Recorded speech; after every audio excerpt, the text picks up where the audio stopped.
Caucus states made up only 1.1 million, 3% of all Democratic votes, but selected 626, 15% of the delegates.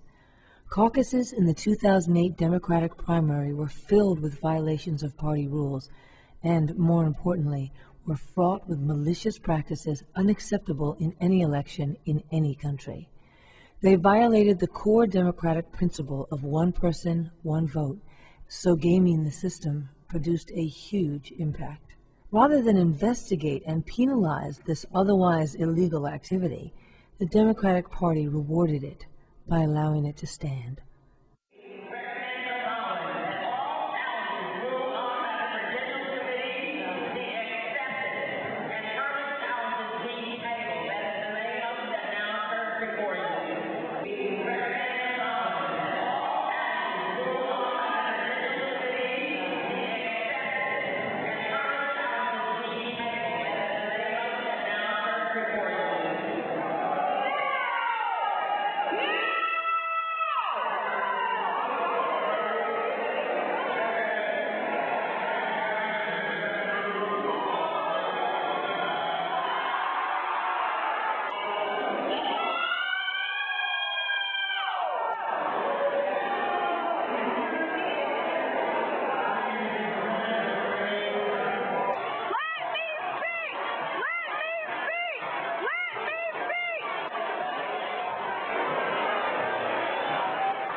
And they didn't want to listen. They booed me, the whole 3,000 people at the convention.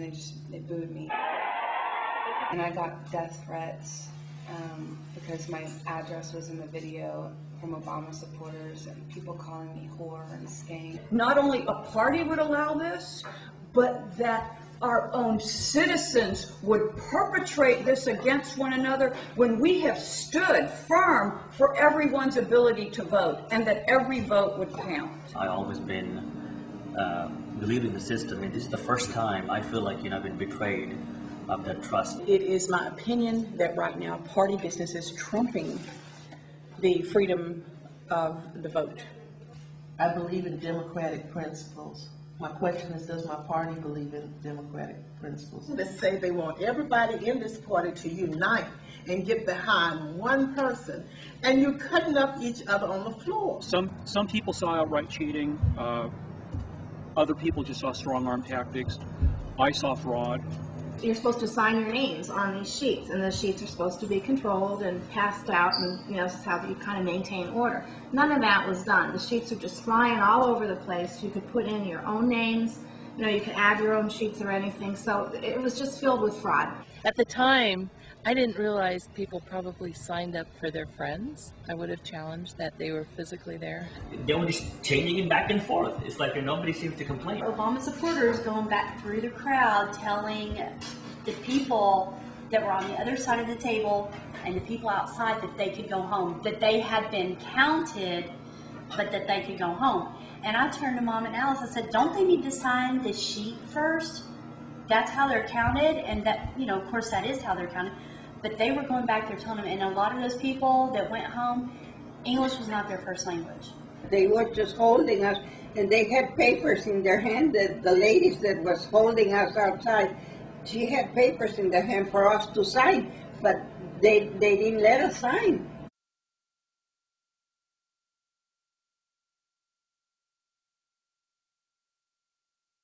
It was the last phone call that I made of the night. It was probably around 9 p.m.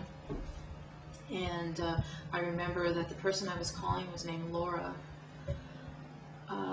And instead of someone physically answering the phone, I don't know if they pressed something on the side of their cell phone, but all of a sudden I was listening to a conversation.